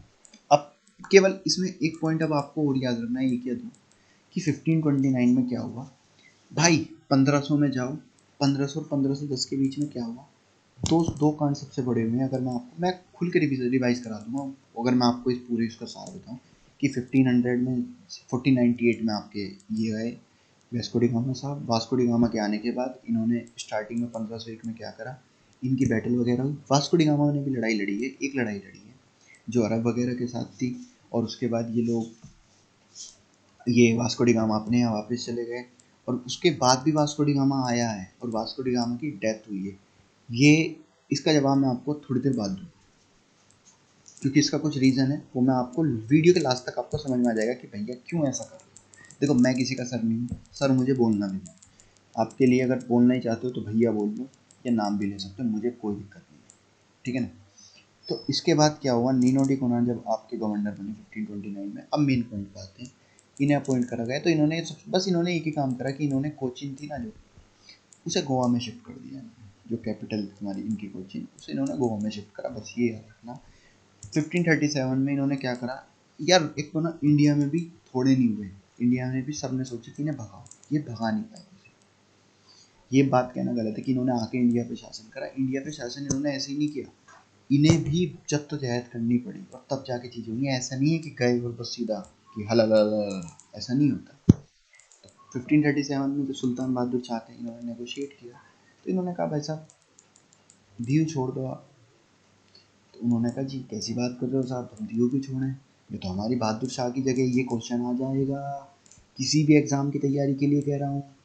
स्पेसिफिक नहीं बोल रहा कि आपको केवल CAPF में दिखेगा या उसमें दिखेगा, CPO में दिखेगा, CDS में दिखेगा। ये आ जाता है कि जब दीव लिया गया तो उस समय वहाँ का शासक कौन था, सुल्तान बहादुर शाह। बहादुर शाह जफर से रिलेट मत करना, लेकिन याद रख सकते हो कि छीनने गए थे। बहादुर शाह जफर से दिल्ली छीनने गए थे, इससे भी कुछ छीनने गए थे तो दिल्ली से ही, डी से दिल्ली और डी से ही दीव। दमन मत कर देना बस। इन्होंने क्या करा, ये भी थे क्या, भैया ले जाओ, ये बने भले आदमी। इन्होंने कहा भैया ले जाओ, और ले जाने के तुरंत बाद इन्होंने क्या करा कि सबसे पहले ले जाने के तुरंत बाद इन बाबूजी ने जाते ही उन पर अटैक कर दिया वाइसरॉय के शिप। किस्मत बढ़िया थी भैया, वाइसरॉय थे ही नहीं उस टाइम शिप में, नहीं चल बसते, शिप में थे ही नहीं पोर्तुगीज को। फिर तो भाई अगर आप ऐसा करोगे तो फिर तो इन्हें ज़बरदस्ती करनी पड़ेगी। वही सीधी बात है, अगले साल युद्ध हुआ और युद्ध के बाद पोर्तुगीज जीत गए। देखो आप इस चीज़ को देखो, थोड़ा समझो इस बात को कि ना ऐसे ही नहीं, इन्होंने भी शुरू में नहीं करा। अब इन्होंने 1546 में क्या करा, नॉन क्रिश्चियन परसिक्यूटेड ऑफिशियली। अब आप सबसे पहले जो यूरोपियन थे जिन्होंने सबसे पहले क्या करा, धर्म परिवर्तन कराना शुरू करा, वो थे पोर्तुगीज। याद रखना ब्रिटिशर्स नहीं थे, क्वेश्चन आ जाता है, बच्चे रल जाते हैं, इसीलिए कह रहा हूँ कि इन चीज़ों को याद रखो। कोई नहीं पढ़ाएगा, आई नो दिस थिंग, कि फ्री के बैच में यूट्यूब क्लासेस पे कोई नहीं पढ़ाएगा। जो भी आएगा सबसे पहले बोलेगा मेरा बैच लो, मैं बताऊंगा चीज़, ठीक है ना। इसलिए कह रहा हूँ कहीं जाने की ज़रूरत नहीं है, सीधा सीधा पढ़ो, सीधा सीधा करो, इस बात को याद रखो। अब 1559 में क्या हुआ, इन्होंने उसके बाद धीरे धीरे जब इनके पैर जमने लगे, इन्होंने दमन भी कैप्चर किया। और 1579 में इन्होंने मुगल एम्पायर का ऐसे फरमान ले लिया कि हमें ट्रेड करना है जी हुगली में, हुगली बोले तो बंगाल। और उसके बाद पोर्तुगीज ने अपनी मोनोपोली सॉल्ट में भी इस्टेब्लिश कर ली। और ये पहले बंदे थे जिन्होंने स्टार्टिंग करी थी slave trade in Bengal. European की बात कर रहा हूँ मैं, एंशिएंट हिस्ट्री में मत चले जाना कि भैया वहाँ पे भी था और मुगल के टाइम में भी था। I am talking about Europeans. जब भी कभी मॉडर्न हिस्ट्री क्वेश्चन है यूरोपियन का है, क्वेश्चन को ध्यान से पढ़ो, ऐसे नहीं करना है। अब बारी आती है डच की। देखो मैं क्यों बता रहा हूँ, सबसे पहले यहाँ सीधे ब्रिटिशर्स आ जाते हैं, लेकिन पहले ब्रिटिशर्स से पहले आने वाले बंदे कौन थे, डच थे। कंपनी फॉर्म हो गई थी उनकी, लेकिन आए कौन थे पहले, डच आए। अब डच ने क्या करा, सबसे पहले आती 1605 में अपनी मसूलीपट्टनम में फैक्ट्री स्टैब्लिश करी। इन्होंने कहाँ करी थी, कोचिन में। याद रखना इन्होंने कहाँ करी है, मसूलीपट्टनम में। ये बातें याद रखना थोड़ी सी, यही चीज़ें हैं बस भाई, क्वेश्चन में यही आती हैं और यही हमें पता नहीं होती। हेडक्वार्टर कहाँ था, पुलीगत में। मैं फालतू की चीज़ें नहीं बताऊंगा, मैं चाहता आपको सब चीज़ बता सकता हूँ उसमें और क्लास में और 1 घंटे की लंबी खींच सकता हूँ, लेकिन कोई फ़ायदा नहीं है। केवल 5 क्लासेस हैं और पूरी मॉडर्न हिस्ट्री कवर करनी है, और वो भी इस तरीके से करनी है कि मैं आपको maximum effort, minimum study material और मैक्सिमम आउटपुट, मेरे 3 कॉन्सेप्ट हैं, मैक्सिमम मिनिमम मैक्सिमम। आप समझ जाओ और इसके थ्रू करोगे कोई भी एग्ज़ाम क्रैक कर सकते हो, कोई भी। और मैं आपको यकीन दिलाता हूँ 5 दिन के अंदर अंदर, 5 या 6 मेरी वीडियोस आएंगी, उनके अंदर अंदर आपकी हिस्ट्री ऐसी हो जाएगी कि भाई साहब आप टिक करोगे कि भाई साहब ये तो पता है, भैया ने बताया था कि इतने आसान पेपर में आते हैं और बच्चे यही नहीं कर पाते। देखो यूनाइटेड ईस्ट इंडिया कंपनी जो ये थी, ये बेसिकली नीदरलैंड की थी, ये बात है। और इसमें यही लिखा है, वॉज इनकॉर्पोरेटेड फॉर ट्रेडिंग, सब ट्रेडिंग के लिए आए थे। 1602 में बनी, 1605 में ये इस्टेब्लिश हुई भारत में। ये सब चीज़ें हैं जो अब तक आई। अब उसके बाद करते हैं, इनका ऐसा कुछ खास नहीं रहा, इन्होंने ऐसा कुछ खास नहीं करा कि जो इन्हें करो। बस ये याद रख सकते हो कि इन्हें जकार्ता और इस्टेब्लिश किया बताविया में इन 1619 में। गोवा को ब्लॉकेड कर दिया था इन्होंने एक टाइम में, ये आप कह सकते हो। हाँ डच की, देखो डच जो थे ना अपने टाइम में, अगर मैं आपको इसकी एक कंपनी के बताऊँ तो इनकी जो कंपनी थी ना उस टाइम पे, वो भाई साहब जो आज की है ना, चलो मैं बता ही देता हूँ। जो ये गूगल के CEO हैं या इमेजिन के CEO हैं, या आपके ये जो हैं क्या नाम है इनका, ये जो सबसे बड़े हैं एलन मस्क चाचा, इन चाचा से भी ज़्यादा अमीर थे वो कंपनी स्टॉक थी। लेकिन दिक्कत क्या थी कि वो जब बर्बाद हुई, वो बर्बाद क्यों हुई, क्योंकि उनकी लड़ाइयाँ होंगी। जब लड़ाइयाँ होंगी तो वो बर्बाद होंगी, और जिस वजह से उन्होंने उनका जो लास्ट पोर्टुगीज सेटलमेंट था उन्होंने सीलोन में किया, और वो बावजूद उसके बाद ज़्यादा कुछ कर नहीं पाए। ये सब मैंने वही लिखे हैं कि इन्होंने कहाँ कहाँ फैक्ट्री लगाई, मसूलीपट्टनम में लगाई 1605 में, पुलिकट में लगाई 1610 में, और सूरत में लगाई 1616 में। बस ये याद रखो ना। देखो यार, पढ़ने को बहुत कुछ पढ़ा जा सकता है और बताने को बहुत कुछ बताया जा सकता है, लेकिन मैं चाहता हूँ कि सिर्फ उतनी चीज़ें आपके रिलेट करें। और केवल 20 मिनट की क्लास हो रही है, इससे ज़्यादा नहीं। अब 1605 में जब ये पुलिकट में, वो 1605 में उन्होंने मसूलीपट्टनम में करा और 1610 में उन्होंने पुलिकट में करा, ये दो याद रखना। इससे ज़्यादा कुछ याद रखने की जरूरत नहीं। ये सिर्फ मैं इसलिए पढ़ा रहा हूँ ताकि आप लोगों का इंटरेस्ट जनरेट हो पाए। अब डच जो है वो डिफीट हुए इंग्लिश से भी 1759 में, बैटल ऑफ बिदारा। ये इंपॉर्टेंट है, सारी बैटल कराऊंगा, टेंशन मत लेना। सिर्फ इस बैटल को करो और पढ़ो, सिर्फ इस बैटल को याद रखो। अभी के लिए कुछ टेंशन मत लो कि भैया क्या होगा। अब तक दो बैटल आई हैं, बैटल ऑफ दियो 1509, बैटल ऑफ बिदारा 1759। गोवा की कैपिटल कब शिफ्ट हुई थी? 1729। आपने एक चीज़ याद करा, सब में 9 है लास्ट में। हिंट पकड़ो, पेपर करो, बस कुछ नहीं है। और उसके बाद डच सीधा सीधा ये इंडोनेशिया चले गए। इन्होंने कहा ठीक है, हमारा यहाँ नहीं है कंट्रोल। इंडोनेशिया, श्रीलंका, ये सब वहाँ चले गए। इससे अलग इन्होंने कुछ नहीं करा। मलेशिया में भी जाके इन्होंने अपना व्यापार करा, वहाँ इन्होंने मोनोपोली जमाई। वो हम वर्ल्ड हिस्ट्री में कभी देख लेंगे अगर जरूरत पड़ी तो, फिलहाल है। अब ये सबसे बड़े होते हैं ना कि तुम शेर हो तो हम बब्बर शेर हैं, ये वो ब्रिटिशर्स हैं। तुम शेर हो तो हम बब्बर शेर हैं। इन्होंने क्या करा? The Portuguese and the Dutch dominated the spices trade with Asia in 16th century. मैं आपको पूरी पीपीटी दे दूंगा, ये वाली भी दे दूंगा, जो एडिट कर रहा हूँ, जो एडिट नहीं कर रहा हूँ वो भी सेंड कर दूंगा। दोनों PPT I will send on my Telegram channel, ठीक है ना? कोई दिक्कत तो नहीं? नहीं। चलो यहाँ तक समझ में आई। केवल छोटी सी कहानी रही है, एक बार फिर से रिवाइज करा देता हूँ। सबसे पहले पोर्तुगीज आए, वास्को डी गामा साहब आए, 1498 में पहुँचे। उसके बाद इन्होंने 1501 में फाइट लड़ी, ये चले गए वापस।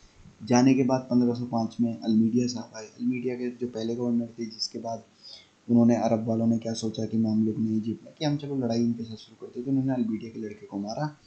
1509 में अल्मीडिया ने बैटल ऑफ दियो लड़ी, जिसमें एक साइड सब थे, सब मतलब सब, जमोरिन, मामलुक, गुजरात सल्तनत, विंस, ओटोमन, और एक तरफ ये अकेले थे और इन्होंने पेल दी, ठीक है ना? ये बस याद रखो। 1510 में अल्बुकेरु, ये याद रखना, ये रियल फाउंडर हैं अल्बुकेरु। ये क्वेश्चन आ जाता है, इसीलिए दोबारा एक बार रिवाइज कराया कि अल्बुकेरु रियल फाउंडर हैं। बस ये याद रखना, क्योंकि स्टेप देखो, वो युद्ध करके चले गए, लेकिन असली जो फैक्ट्री स्टैब्लिश करना, चीज़ें बनाना, वो सब इन्होंने किया। 1529 में नीनो डुकोना ने कैपिटल शिफ्ट करी गोवा। बस ये याद रखो, छोटी छोटी चीज़ें। कितनी देर लगी? अब मैं चाहता आपको शुरू में बता देते, लेकिन आप उस टाइम में कन्फ्यूज हो जाते कि भैया ये क्या बताया, नहीं समझ में आया हमको, ठीक है ना? 1537 में बहादुर शाह था, जिससे इन्होंने दीव लिया, बस ये याद रखना। 1538 में, उसके बाद 1546 में इन्होंने आके धर्म परिवर्तन करना शुरू कर दिए। हमारी आज़ादी कब हुई थी? 1947 में। धर्म परिवर्तन कब शुरू हुआ? 1546। याद रखो, हिंट्स पकड़ो, हिंट पकड़ो, और पेपर में ऐसे ही क्वेश्चन होंगे, डायरेक्ट से नहीं याद करने की कोई जरूरत नहीं। अब स्टार्ट करा इन्होंने स्लेव ट्रेड, अगर बंगाल की बात हो वो सब आपको पता है। ये पहले तो जिन्होंने स्लेव ट्रेड स्टार्ट किया, ये भी याद रखो। डच 1602 में, 1759 में कोई खास काम नहीं है। मसूलीपट्टनम में 1605 में थे, कंपनी बहुत अमीर थी इनकी, उसका नाम भी था, लेकिन उन चीज़ों से आपको कोई रिलेट नहीं करना। हेडक्वार्टर पुलिकट में था, ये याद रखो। कब बनी? 1602 में बनी। उसके बाद पूरे 100 साल बाद, ये याद रखो। लास्ट पोर्तुगीज सेटलमेंट कब हुआ? 1658 में हुआ। और बैटल ऑफ बिदारा जो अंग्रेजों से लड़ी गई वो 1750 में, ये याद रखो। अब ब्रिटिशर्स आए हैं, ब्रिटिशर्स में कुछ नहीं है। रानी एलिजाबेथ 2 अब गई हैं, उस समय 1 थी, बस ये याद रखो। भाई साहब, पढ़ना ही नहीं है कुछ, सोचना ही नहीं है कुछ, ये याद रखो बस कि 31 दिसंबर 1600 सेंचुरी ईरान। सबसे बड़ी बात है, ब्रिटिशर्स उस समय बहुत गरीब थे। देखो कहानी क्या शुरू होती है कि ब्रिटिशर्स गरीब थे, जो गरीब है उसको चाहिए पैसा, चाहिए भाई पैसा। और पैसा कैसे आएगा? पैसा आएगा जब आप कुछ करोगे। तो इन्होंने भी सोचा हम कुछ करते हैं, तो हम क्या करते हैं, इन्होंने सोचा चलो भाई हम ये तो इधर को गए, हम आर्किटेक्ट सर्कल से जाते हैं। अबे आर्किटेक्ट सर्कल में तो आपके टाइम में नहीं जाया जाता, उस टाइम तुम क्या जाते? ये बाबूजी गए, फंस गए, जैसे कैसे करके आए। फिर इन्होंने धीरे धीरे सी रूट की ट्रेड करा कि चलो वहीं से जाते हैं, बैटल लड़ते हैं। फिर ये धीरे धीरे करके भारत पहुंचे, और ये 1608 में, इसीलिए इतना टाइम लगा, क्योंकि पता तो लग गया था कि मेरा पड़ोसी जा रहा है, कहीं तो जा रहा है जो इतना पैसा ला रहा है, मैं भी जाऊंगा, हमको भी चाहिए। ये बात याद रखना, बस वो इन्होंने करा। अब 1608 में इन्होंने क्या करा?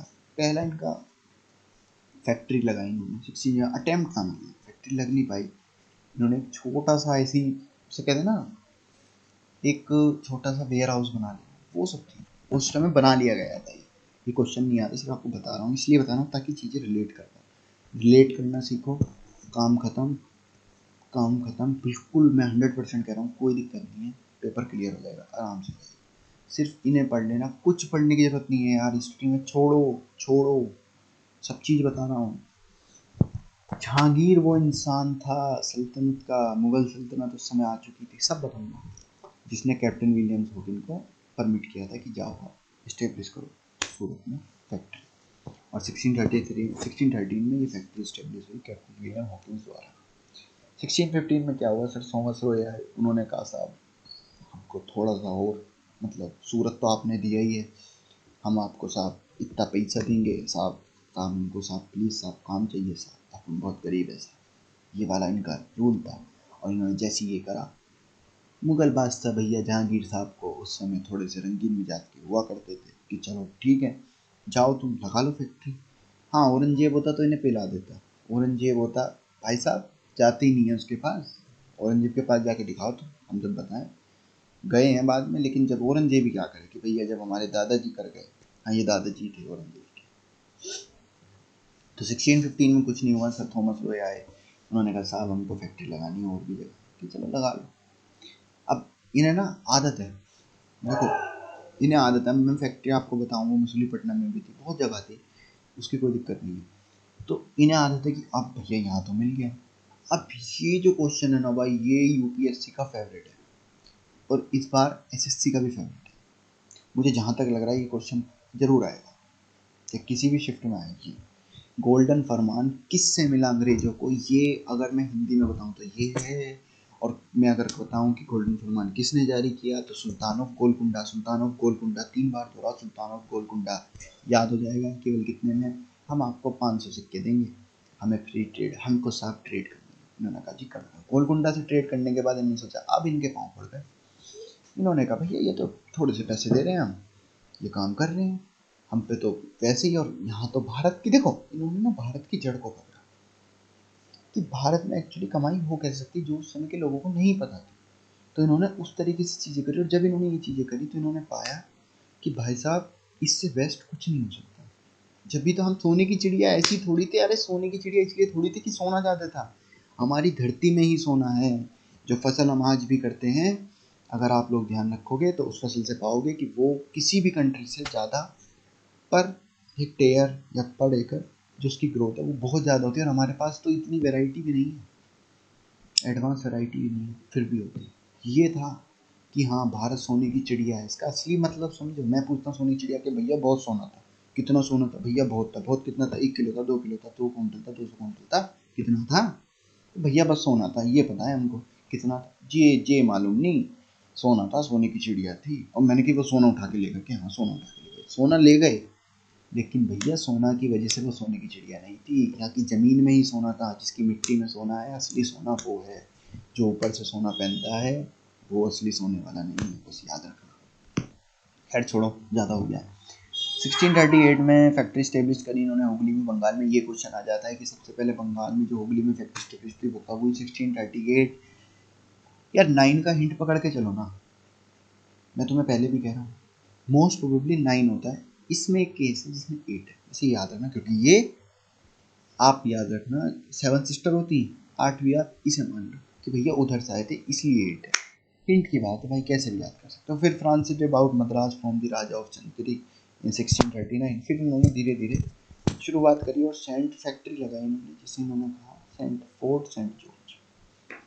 ये याद रखो कब लगाई, 1639 में, राजा ऑफ चंद्रगिरी। ये मैंने अलग से इसीलिए टार्क किया ताकि आप लोगों को ध्यान। 1601 में चार्ल्स सेकंड जो थे इंग्लैंड के, उन्होंने डॉटर जो थी पुर्तगाली की, किंग जॉन जो थे, उनके जो थे मैट्रिमोनियल अलायंस स्टार्ट की और उन्हें बॉम्बे डोरी में दे दिया। जब बॉम्बे डोरी में मिला इन्हें इंग्लैंड को, तो देखो उनका कोई काम नहीं था, और बॉम्बे उसमें ये नहीं था जो आज का बॉम्बे, 3 छोटे छोटे आइलैंड थे, उन्हें मिला के बॉम्बे था। और उसकी वजह से ही इन्होंने क्या सोचा कि चलो हम ये बॉम्बे ईस्ट इंडिया कंपनी को लीज पे देते हैं। इन्होंने ईस्ट इंडिया कंपनी को नहीं दिया था, इन्होंने ब्रिटिशर्स को नहीं दिया, इन्होंने अंग्रेजों को दिया कि साहब आप ले लो, ब्रिटिशर्स मेरा मतलब था ईस्ट इंडिया कंपनी, क्योंकि ब्रिटिशर्स तो वो भी हैं, लेकिन इन्होंने किसे दिया कि इन्हें दिया इंग्लैंड वालों को, राजा को, कि साहब ले लो साहब, आप हमसे ले लो, डोरी ले लो साहब, देखो दहेज प्रथा उस टाइम भी चलती थी, खत्म करो इसे। ले लिया, हो गया काम, चलो आगे चलते हैं। इन्होंने उसके बाद ब्रिटिशर्स को ले लिया। एक ये छोटा सा मुझे एक पॉइंट दिखा जब मैं पढ़ रहा था, मैंने अपने टाइम पे नोट्स बना थे, उसमें था ना, इसलिए बता दिया, फैक्ट्री जो सुल्तानीति में थी वो स्टेब्लिश करी जेसी में। जेसी याद रखना, जैप, चार नोक, इतना लंबा वर्ड तो वैसे याद नहीं। अब 1691 में क्या हुआ, जब ब्रिटिशर्स परमिट करी फ्री ट्रेड के लिए बंगाल में, तो इन्हें चार्ज हुआ। इन्होंने कितने चार्ज लिए ब्रिटिशर्स ने, मतलब चार्ज दिया 3000 रुपीज़। भैया 3,000 रुपये में पूरे बंगाल में ट्रेड करो। सोच रहे हो बंगाल कहाँ था? बंगाल ये नहीं था, ये जो प्रोविंस है ना आपका, उड़ीसा हो गया और उस टाइम का आसाम हो गया, ये सब बिहार हो गया, ये सब बंगाल के ही पार्ट थे अपने टाइम। और जब ये हुआ तो 1698 में the acquisition of zamindari of 3 village. हाँ ये देखो, ये लाइनें बहुत इंपॉर्टेंट है। क्यों है देखो, मैं क्या कह रहा हूँ, ब्रिटिशर्स के आते ही चीज़ें 8 में आ गई, उसमें 9 में थी, इसमें 8 में आ गई, बस ये याद रखो, वो पहले आए बनाए, ये बाद में आएगा कि उनसे कम, इसलिए 8। इन्होंने 3 जो गांव थे उनकी जमींदारी ली, जिसका नाम था सुल्तानी थी, कालीकत्ता और गोविंदपुर, जिसे बाद में जाके कोलकाता के नाम से जाना जाए। ये क्वेश्चन आ जाता है कि वो कौन कौन सी सिटी थी, ऑप्शन दे देते हैं, वो कहते हैं ओलोक वो, धनौती वो, ए बी, या जो भी था, क्योंकि 4 दे देंगे। सीडीएस में इसी तरीके से क्वेश्चन आता है, और इसमें सीधा सीधा जाएगा कि इनमें से कौन सी सिटीज थी जो कोलकाता के जब फाउंड हुआ तो उसमें, और कैलीकट नाम नहीं देंगे, गोविंदपुर दे देंगे। आप सोचेंगे गोविंदा जी की जगह है, ये तो हो सकता है यूपी में हो, बच्चे टिक नहीं करते और क्वेश्चन गलत हो जाता है, ठीक है ना। और उसके बाद इन्होंने 1700 में फोर्ट विलियम बनाया। ये मत सोचना ये फोर्ट विलियम जो बनाया गया है ये उस फोर्ट विलियम के नाम पर बनाया गया, उस टाइम के प्रिंस थे, मतलब राजा थे उस टाइम के, जिनके नाम पे फोर्ट बनाया गया। मैं फोर्ट विलियम मत समझ लेना कि ये जो कैप्टन विलियम हॉकिंस आए थे कि यही हो, नहीं। और उसके बाद जॉर्ज सरमन ने 1715 में फरमान ले लिया था, ये आप सबको पता है, इसकी मुझे बताने की ज़्यादा ज़रूरत नहीं। 1717 है, 15 नहीं है, 17 ये थोड़ा चेंज कर देना। रात में यार, रात में ही पीपीटी बनाई है तो थोड़ा सा हो जाता है, हमसे भी गलती होती है। और उसके बाद इन्होंने फिर बंगाल, गुजरात, हैदराबाद में लगाई। मैं सच बता रहा हूँ, आगे सारी बैटल पढ़ाऊँगा, दिक्कत की बात नहीं है, सिर्फ ये समझो ये क्यों आए हैं। अगर आपको यही नहीं पता ये क्यों आए हैं तो बाद में चीज़ें समझ में नहीं आती, इस बात को समझो, करो चीज़ों को। अब जो डेन्स थे वो 1616 में आए टू 1845। ये मैं इसलिए लिख रहा हूँ ताकि आपको ये ध्यान रहे कौन कब आया।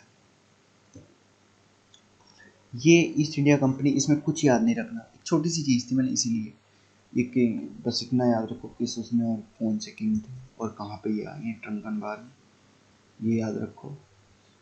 और सीरमपुर में, और इन्होंने कहाँ कहाँ अपने सेटलमेंट कराए ब्रिटिशर्स के साथ, बस ये कुछ ज़्यादा कुछ याद नहीं रखना यार, इसमें ऐसा कुछ खास था नहीं। चाहता बहुत चीज़ ये बता देता, लेकिन मुझे, मैंने पहले ही कहा है, minimum study material, maximum knowledge, maximum gain, maximum profit, ये याद रखें। ये एक हमने बता दिया जैसे ब्रिटिशर्स आए, तो ये मैंने इसलिए लास्ट में रखी है कि ताकि जब आप इस इमेज को देखो तो 1 मिनट तक देखना, सारी चीज़ें रिवाइज हो जाएंगी, सारी चीज़ें रिवाइज हो जाएंगी, कुछ दोबारा करने की ज़रूरत नहीं है, सीधा सीधा है। ब्रिटिशर्स की कहानी है, दोबारा बता देता हूँ एक बार, 1 मिनट लगेगी।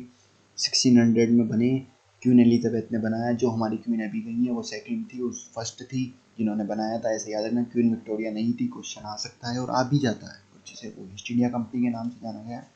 रॉयल चार्टर फरमान करा 1608 में, पहला अटेम्प्ट था फैक्ट्री लगाने का, मना कर दिया गया, तो इन्होंने एक छोटा सा अपना बस ऐसे ही कि चलो भाई ज़्यादा कुछ नहीं करते, केवल और केवल एक छोटा सा जो वेयर हाउस है वो बना लेते, वो बनाया। विलियम शॉकिन आए, जहांगीर से परमिशन ली 1613 में। 1615 में कौन आया, sir Thomas Roy. Thomas Roy ने आते क्या करा कि साहब हमको और चाहिए, समझ जाओ 2 साल बाद ही इनकी इनकी देखो तुम यार, ये देखो ये चलते किस क्रोनोलॉजी से थे, पहले उंगली पकड़ी, हाथ पकड़ा, अब बोले हम तुमको पूरे खींच लेंगे, ये काम करा है इन्होंने। 1632 में गोल्डन फरमान किससे करा था जारी, सुल्तान ऑफ गोलकुंडा। क्वेश्चन आता है, एसएससी का फेवरेट है, मुझे इस बार डाउट है कि ये क्वेश्चन पक्का ना आ जाए। 1638 फैक्ट्री कहाँ लगी, हुगली में, बंगाल में। सब रिवाइज होगा, लास्ट में मैं खुद कराऊंगा, टेंशन मत लो, एक बार इसलिए करा दिया ताकि आप लोगों को ध्यान रहे। इसे कहते हैं Francis day Raja of Chanderi, ये समझ जाओ फ्रांसिस डे क्या है। FD फ्रांसिस है लेकिन फ्रांस का नहीं है, ब्रिटिशर्स है। इसने राजा ऑफ चंद्रगिरी से कहा कि भाई साहब हम आपके यहाँ फैक्ट्री बनाते हैं, जिसे कहा गया है सेंट जॉर्ज फोर्ट भी मत याद रखो, सेंट जॉर्ज याद रखो। 1690 में एक, ये इतने काम का नहीं है। 1691 और 1698 दो याद रखना। मैंने आपको पहले भी कहा है कि 1698 में क्या हुआ था कि 3 सिटी थी या 3 छोटे छोटे गांव थे, सुल्तानती, कालीकता, गोविंदपुर, जिन्हें लेकर कलकत्ता बनाया गया और उसे फिर वहीं पे फोर्ट विलियम इस्टेब्लिश हुआ।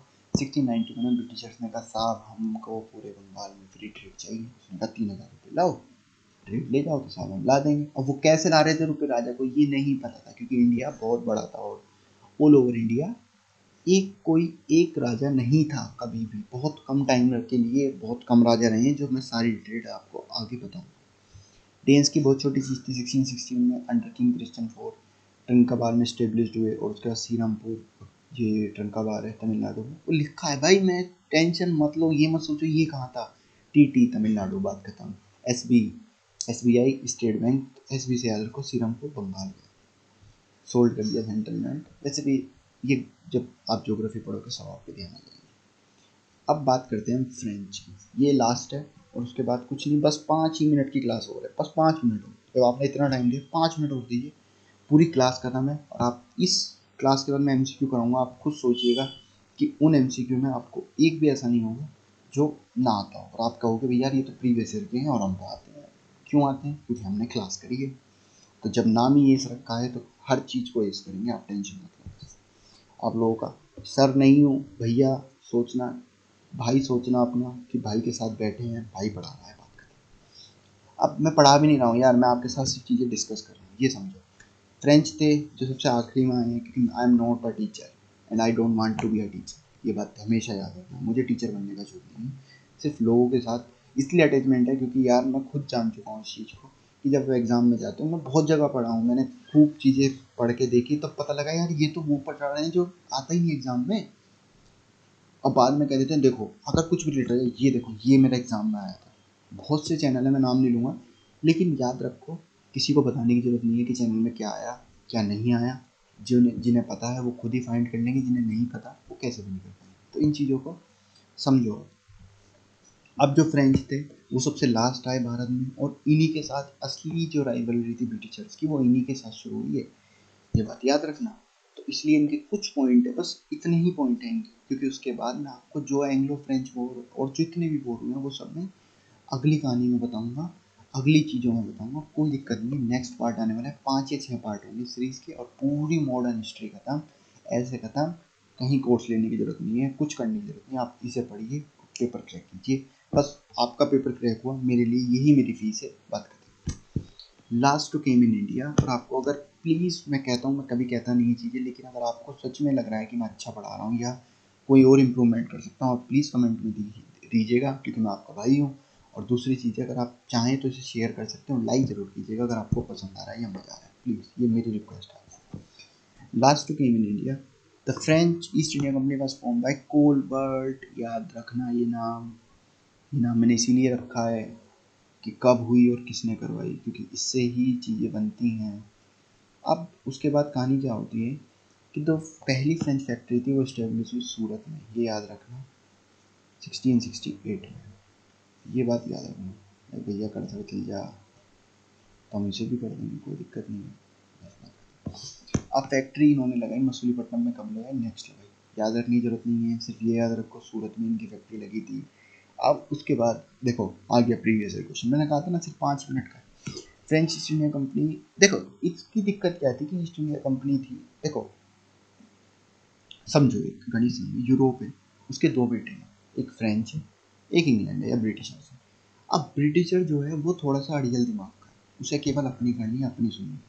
फ्रेंच जो है वो पापा के कहने में रहता है, इसीलिए वो सिर्फ और सिर्फ अपने पापा से डिसाइड करेगा। वो कहीं बाहर भी है ना, वो पहले फ़ोन करेगा कि पापा सामने एक बच्चा है जो मुझसे लड़ रहा है, क्या मुझे उससे लड़ना चाहिए? अगर उसके पापा ने बोला हाँ ठीक है, नहीं तो नहीं। वो काम फ्रेंच यार कर सकता, क्यों? क्योंकि वो बंधा हुआ था, गलती उसकी भी नहीं थी। लेकिन इस कहानी में भी, हर कहानी में एक बेहतरीन किरदार होता है, और इस कहानी में भी एक नाम ऐसा है, फ्रांसिस ड्यूप्ले।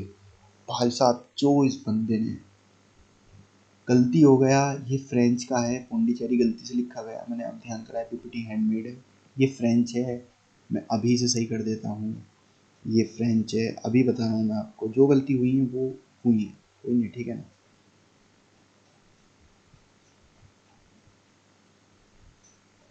यार मेरे को लिखना नहीं आता, बात ये आप समझ जाओगे, फ्रेंच। और ये वो हैं, वो रहेगा, मैं कितना अच्छा बना दिया, ठीक है ना, फ्रेंच। ये याद रखना, थोड़ा सा गलती हो गया, एक लास्ट में आ गया, क्योंकि जीजी लिख रहा था तो जीजी ऑफ पौंडीचेरी वो अपने आप लिखा गया। तो the French East India company depend थी, बस इस बात को याद रखो। और इसकी क्यों मैं ये बात आपको बता रहा हूँ, ये आप समझ पाओगे जब एंग्लो फ्रेंच वॉर हम पढ़ेंगे, वो पढ़ेंगे हम नेक्स्ट, टेंशन मत लो।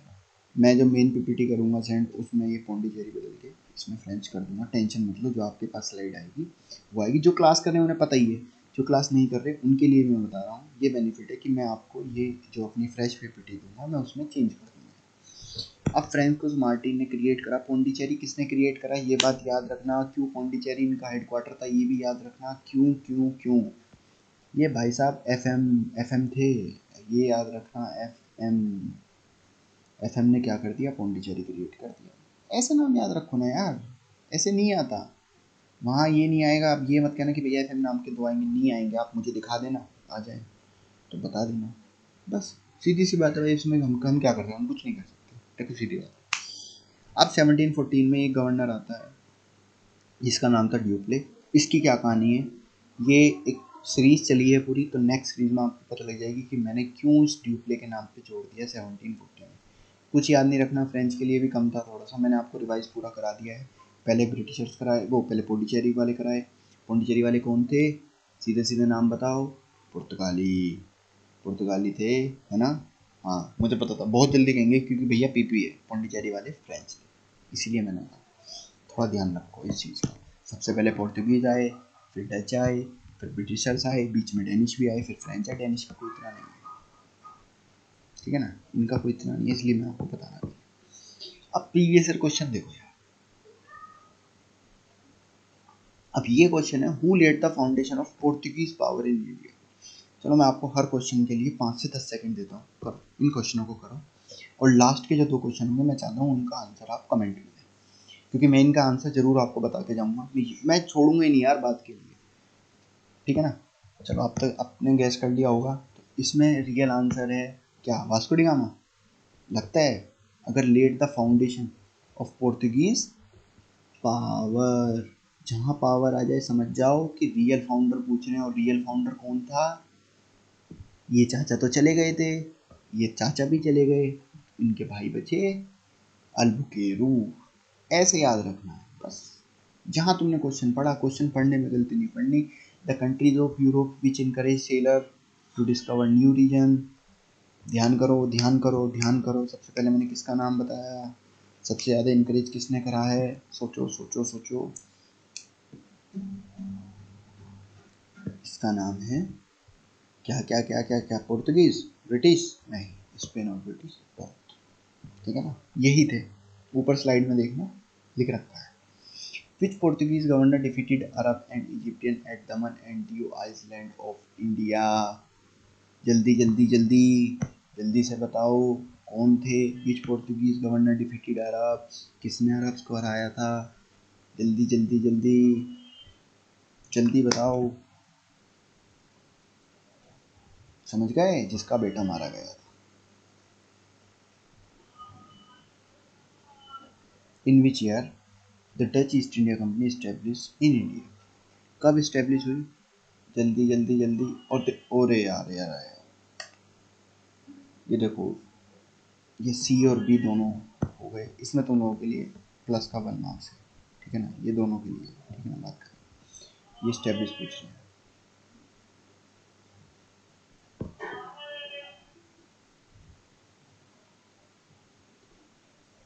ये स्टेब्लिश पूछ रहे हैं, तो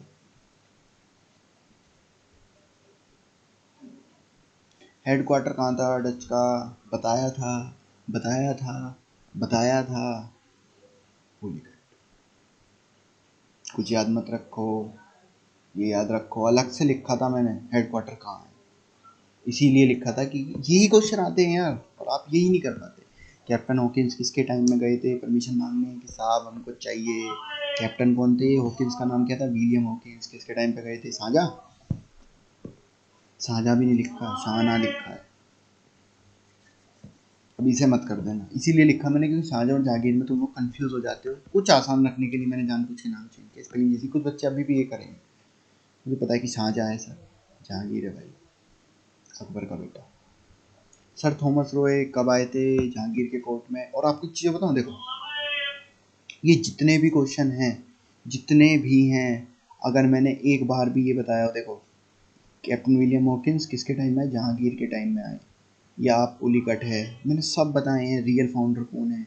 लड़ाई किस किस की हुई थी 1509 में, किसकी हुई थी, सब बताया है भाई, कुछ नहीं छोड़ा।